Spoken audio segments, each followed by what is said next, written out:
Hello and welcome to the Sports Babble, a bonus show. Yes. Recording on Monday night here. One of us is quite fragile. Brent.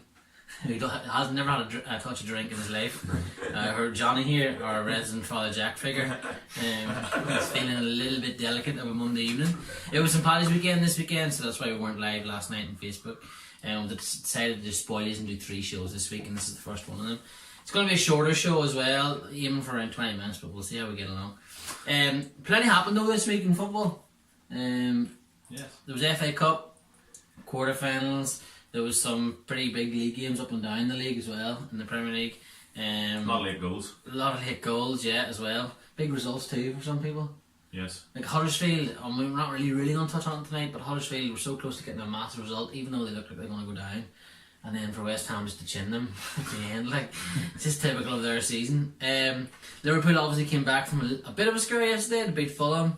Everton had their second win over a top 10 side this season. They have a really poor record, and I don't think they beat the top 6 in a few seasons now.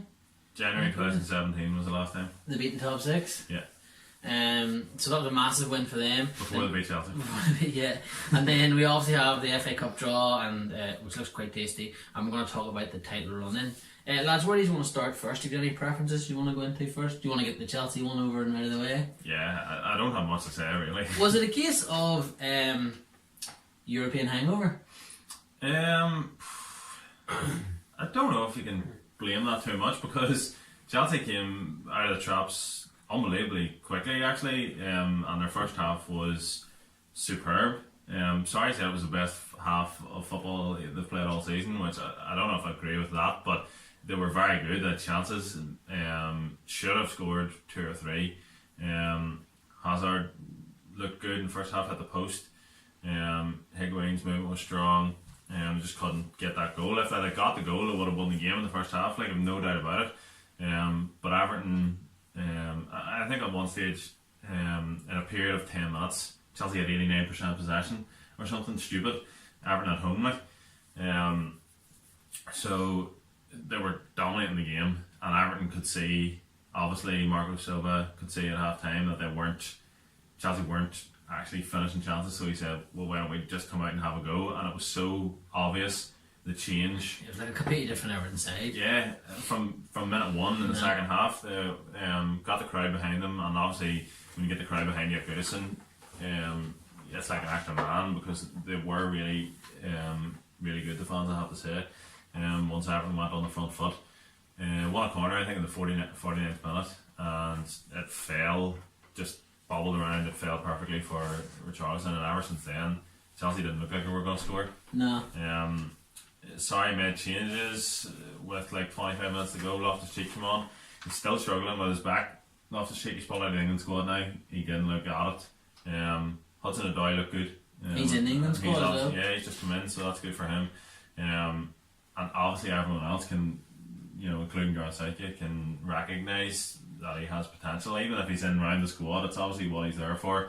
He won't probably start any of the games, but it's a perfect opportunity now, I think, for Sarri to say, listen, this is obviously not working. Like, we'll give especially Hudson-Odoi a chance. Like, a lot of people call for Ampadu to get. He's doing so well in the Europa League too, Hudson-Odoi. Like, he's really starting to score goals for them in the Europa League, and probably deserves a chance. Why are you smiling?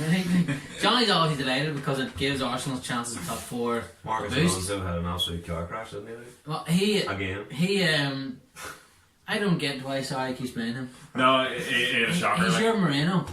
Yeah, an absolute shocker. And the worst thing about it is that they have a better replacement on the bench. Not even on the bench, he doesn't see. Sometimes he's just left at home. He doesn't see the point of. Emerson? Yeah. He doesn't see the point of keeping another left back on the bench. I don't know why, because the 2 centre half and the right back aren't going to be replaced anyway. It's more likely that Alonso's going to mess things up. I was going to say an over there, and he'll have to replace him. Do you know what I mean? So, he's obviously very good going forward. We've seen that in Alonso's first couple of seasons, but people know now to exploit him down that side, and it just works every time because he's not quick enough, number one, And number 2, he's not defensively aware. No, he's completely not. In situations where he should be. Yeah. What was the goal? Gave away the penalty as well, so... What was the goal this season we highlighted? Was the first goal again for United in the FA Cup? It was something where he drifted and he was in between Rudiger and David Luiz. And like both of them were looking at him like, what are you doing here? You know, when the time the goal had gone in, he's completely like oblivious to his defensive responsibilities. And I know what that's like to have a Spanish right or left back that does this. Like, trust me, it's very painful. A massive result for you in the end, Johnny. Like, no football for Arsenal this weekend, but kind of a good weekend. Yeah, good week for Arsenal overall. But yeah, I actually didn't even know they Chelsea scored till this morning. Shows how much I drank last night. Yeah, I woke up this morning and seen Everton beat them, and I was like, what the flip's going on there? But sure, United got beat too, so shut up, again. Now we will talk about that very soon. Boys, what did you make of I'll let you go first, Europa League draw? Well, you know, like, you want to play Champions League football, I suppose you have to play the Champions League teams, don't you? Like, but we're going to have to play them eventually, like. Yeah. Do you know what I mean? It's not ideal. Nah, but sure, this is what it's all about. This is what the Europa League's all about. Yeah, like you want when you're in the Europa League though, at times you're like, flip me, you were going away to Macedonia here, and well, they don't care. We're still a recognised team at least, but we're going to Macedonia, we're going wherever.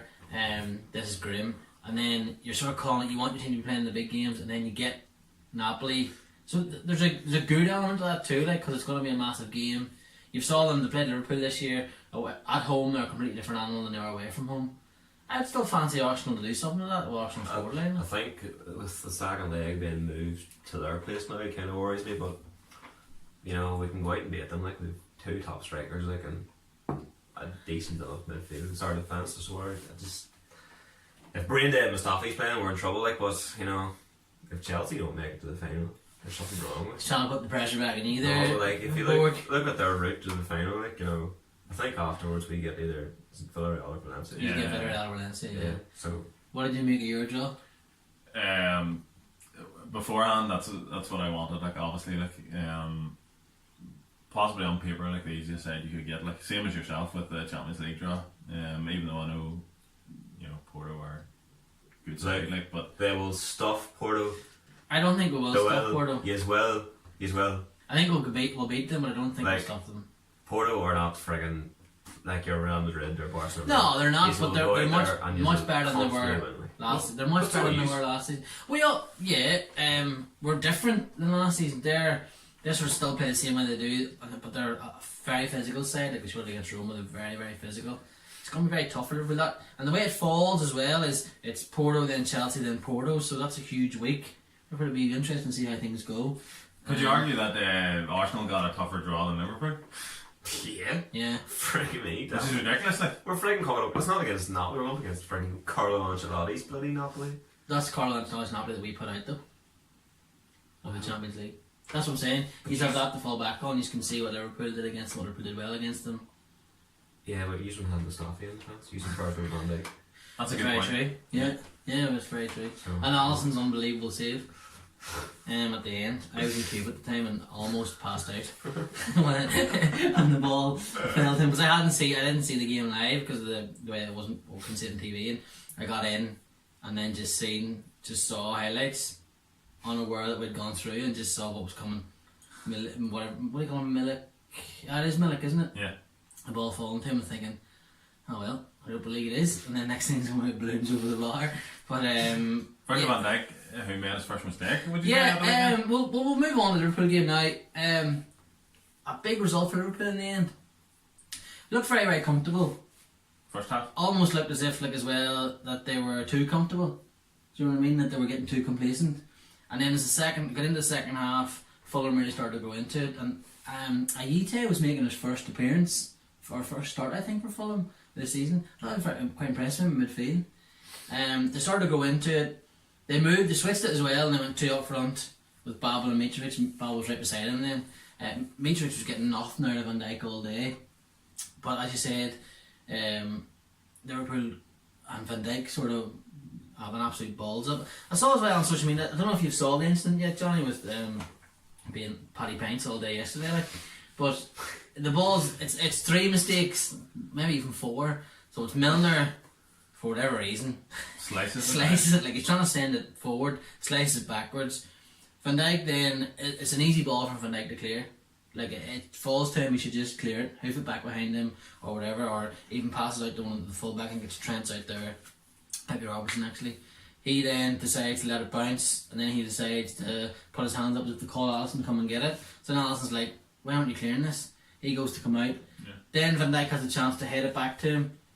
Balls is up the header, really underhits the header, and at this stage Alisson's coming flying out now, and he's like, what am I going to do? He doesn't want to take Ryan Babel out, concede a penalty, so he just sort of goes to go to the ground and try and get the ball. Ball bounces up off him, on the Babel's chest, goes over him, and Babel scores. There is a couple of mistakes, like Alisson doesn't really I know he's probably afraid of taking Babel out and getting sent off, but he doesn't fully commit to the... No. And it probably is because Van Dijk puts him in trouble. Like, I would tend to put more blame on Van Dijk. Oh, I would put all the blame on Van Dijk. Yeah. And Virgil took the blame himself yesterday, and he started to laugh as well in his interview afterwards, because obviously we'd won the game. Yeah, that's what I was going to say. Like, it's the sort of thing where if the result had been a draw or if Fulham had nicked one after that, it's a sort of Gerrard situation again. I wrote that there in my notes. Yeah, but Liverpool go on and win the game, and people probably forget about it now. This is kind of what I'm clinging on to as Liverpool fans, the way I think we're going to win the league. It's those little moments. When you're in a title season, not that I know because the last time I won was one, but when you're in a battle and it's so close, you need moments to happen. You need luck to come your way at some point. We had a massive stroke of luck against Everton at home on the 2nd of December when T-Rex Arms decides to try and keep the ball in for whatever reason, and it falls to Origi. Then we have our moment yesterday where you talking about Gerrard, where that slip off happens and things fall apart. Liverpool concede that goal, and when it happened, the world ended for me there. I was like, hello darkness, my old friend, it's happening again. I cannot believe it's happening again. But the Liverpool team didn't feel that. No. They went, right, no, hang on, we need to fix this ourselves. They clicked into gear again. They went up, they got the penalty, then they could have scored 2 more goals. Salah should have scored, and Wijnaldum was very unlucky, and that's sort of what's given me a lot of confidence this year. The pressure was all on Liverpool for those last 15 minutes, and now we've put it back on to Man City. Because the way they're running is Man City play before us next, and they play Fulham, and they play Fulham away from home. And effectively that's them using up their game in hand for one day, so to speak. So they'll be level on games with us when we go to play Spurs on Sunday. If they don't win that, right, the atmosphere at Anfield is completely different then. Yeah. Because the atmosphere at Anfield is like, and the fans and the players are all like, right, we beat Spurs here today, we completely obliterate the game in hand, and we can stay on top of the league. But if they don't get a result, at Fulham, but if they do get a result at Fulham, that Anfield is just the pressure cauldron then, because if you don't win today, they've got a game in hand and they've come back in front of you. So it's really strange how it's going to toss and turn. And it's we have 7 games left, with 4 at home and 3 away. They have 8 league games left. The Fulham next, and then they have another league game that's getting postponed. It's against Cardiff because of the FA Cup semi-final, which they're into. And then City have, what do you hear this for a run? So the 9th of the 6th of April they play the FA Cup semi-final, which should have been Cardiff, but they play Brighton. Then on the 9th of April they play Spurs away. Then they play Palace home on the 14th. That's 5 days. Then on the 17th they play Spurs again in the Champions League. And then the 20th they play Spurs again in the league. And then the 24th they play Man United in the league. And they have to factor in that they play Cardiff as well. That's an awful run of games. They could win all those games. If Man City win all of these games, they'll definitely win them 3 Tottenham games. They'll definitely win. At least 3 goals in every 8 goals. If they can win all of those league games, though, you just have to put your hands up and say, fair dues. What can you do? There's nothing you can do there. But it's an awful stretch for them in April, and it's going to really show. If they go on and win the quadruple, they've more than earned it. Yeah. Won't be given to them. And Papa said today about, which will be massive this international break, if key players get injured, because it always happens that there's a key player for one of the title challengers that gets injured and it messes up the running. So you're just, I think he said, I pray that they won't get injured. Yeah. So I'm sure Klopp's thinking the same. I know he said about a couple of Liverpool players were already pulled out of squads, because it's so important. That's really what it is. Like they're probably not even disguising it anymore as injury. Like it's just we won the Premier League, so like we're not going to these international games. But you saw, the effect it had when Fernandinho was out of the Man City side in a couple of those games. And if somebody on form like Aguero, Sterling, it can disrupt the whole apple cart. Especially in that run of games that Spurs 3 times in 10 days. I actually think Man City go through the Champions League as well, but circumstances could change like in terms of players. Like. It's not an easy draw for them. I know we give Spurs a bit of stick, like, but Spurs are right off, and they're going to get to play the games at White Hart Lane now, which is another factor for them. The Nike Stadium, I think it's being called. Is it being called the Nike Stadium? The Nike Stadium. Oh. I'm going to refuse to call it that. I'm going to call it White Hart Lane. But wasn't losing their first games at home. Hilarious. Played Palace at home first and then the place. They play Crystal Palace at home and is it the 3rd? 3rd of April. 3rd of April, yeah. He's better do them. I don't feel that way again, I swear. He's better do Well, we have to, yeah, we've no choice. Then we had the FA Cup as well this weekend, and Ole Gunnar Solskjaer, has completely lost the wheel there. He got 3 penalty points last week against Arsenal, and now he's had his bus clamped at Wolverhampton. He's completely buckled the whole thing. Can I say about that? Like, That's I've seen a lot of Man United fans jump on Pogba's back. These are a joke, like, you know what I mean? They're sitting praising him and freaking dabbing and all the way with him, like, why he's up? He had one bad game out of how many, like, since Ollie's taken over, like. That's the thing as well. We talked about this last week on the show. We were talking about Solskjaer and how maybe now he's going to hit a bit of a dip, because he had such a good run. He was 12 games unbeaten. He's broke the away record, or unbeaten away record, or whatever it is, or wins.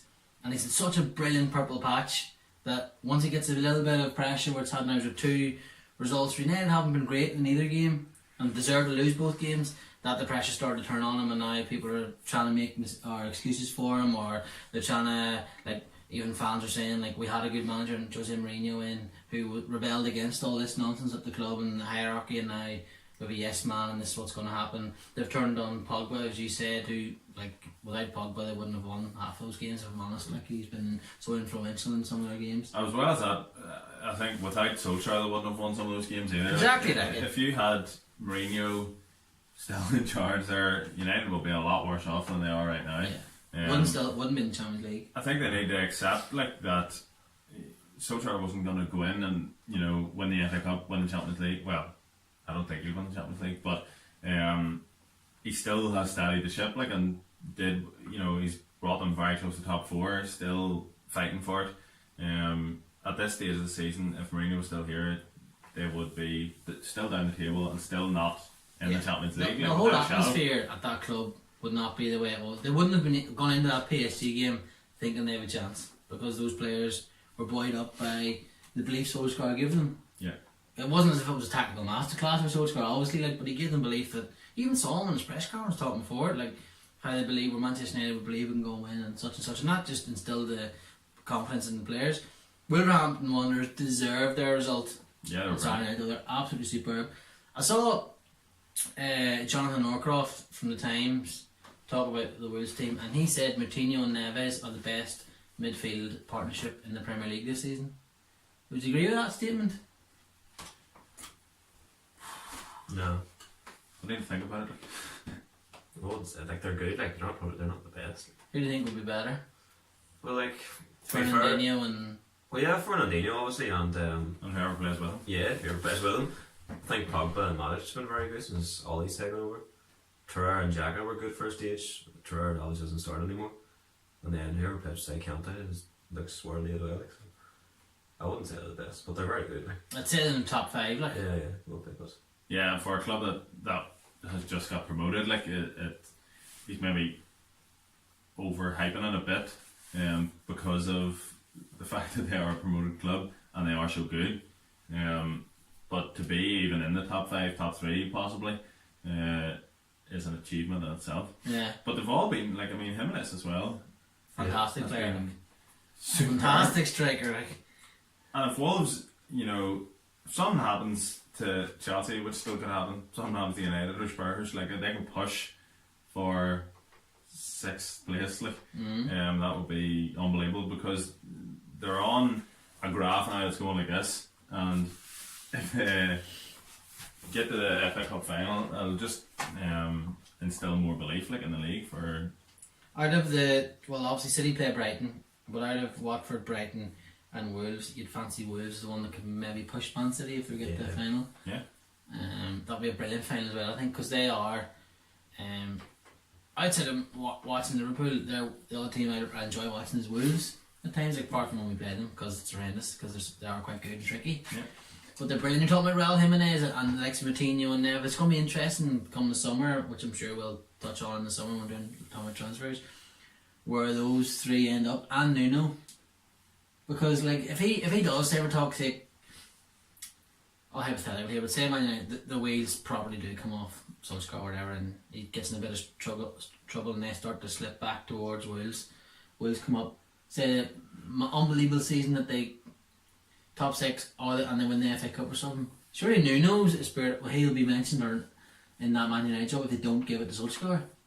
Yeah. And you look what he's done at Wolves and the way they play. It's such a very good team, like. The way they play as well is, they can play in more ways than one. Yeah, they're not just set. Yeah, not just set in ways. And I think that's, netting back there quickly, is the thing of frustrating a lot of Chelsea fans at the minute is, sorry, it plays one way and he doesn't change. And like, in the Premier League, like, you need to adjust, like, and teams figure it out very, very quickly, like, so you need to have plan B, plan C.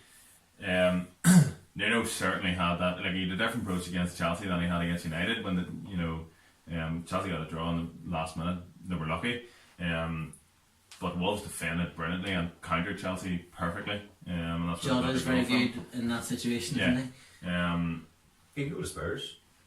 Pochettino goes to United. He could go to Spurs. Yeah, I think you said that before. Actually, we were talking about it, or maybe Jake said it. Maybe it was Jake. Yeah, but I think I know it doesn't really mean anything at this stage of the season. I think they'll come out Spurs and say like Pochettino's agent has made a statement or something to say he's very happy at Spurs, like, but see how they go in the next 3 or 4 weeks. Yeah. Yeah, there's been plenty of boys happy at Arsenal in the past, so look where they went. Oh dear, poor Johnny. It's only statements, Brent, to keep the media quiet. What about Monchi? Before we go, big talk of him coming to Arsenal. Obviously, if you don't know who Monchi is, he's that's his nickname. He was the ex director of football at Sevilla, and he brought them like all of those Europa Leagues. They got so much success. Champions League qualification. Emery came through, all different managers. They were a brilliant team at time as well. Arguably the 3rd best team in Spain at times. It's never got the proper recognition for it. He goes to Roma. Does quite well at Roma. Now, they didn't stop the Juventus juggernaut. I'm not sure who's going to ever stop that. But they got to the Champions League semi-final and they were brilliant last season. Things didn't go too well this season with him, and there seemed a bit of a fallout. Big talk of him coming to Arsenal, obviously with the Emery links. Everybody thought it was a done deal. Yeah, John, what do you call the Arsenal journalist for the Mirror? John Cross. Yeah, he was. I know, but he was very sure that this is going to happen. He was also very sure Ozil had signed for United last year. And he was very sure Luis Suarez was joining Arsenal too. He knows more about a brown loaf than Panda. But yeah, it's a bit of a strange one because it did look, apart from him obviously, it did look like Monchi was going to... Yeah, it is a bit disappointing, to be honest, because the potential signings and things like that he could have brought to Arsenal, especially worked with Emery before, it would have rate the same come, but now it looks like Mark Overmars going to come and do that job. Well, he literally before we came on there, he said he's very happy at Ajax still. Well, there you go. Nobody wants that Arsenal job. Who can blame them? Put yourself forward for it, Jenny. Nah, Jake, go for it. Prince. Jake and JD. Mustafi will get the boot straight away, I'm telling you. You and the Prince do a job, sure. Yeah. He's had to come back here for Thursday nights and Sunday nights. So. We can escape us in. I will escape he's in. I think that's it really for Monday's show. Yeah. Just a short one this week. Me and Johnny will be back on Thursday night to talk about a few random things going on in the world of football, including a bit of MLS, ladies football, and whatever else tickles our fancy. And then we'll be back on Sunday for a live show during International Week. So hopefully that's fun and no one gets injured, unless they play for Man City. Or Spurs. Or Manchester United or Spurs or Everton. Or yeah, there you go. Everybody but Arsenal. There you go. Johnny was straight in. So, see you again on Thursday night. Thanks for joining, Brent. Thanks for joining, Johnny. Pleasure as always. Happy St. Paddy's Day as well. Good luck.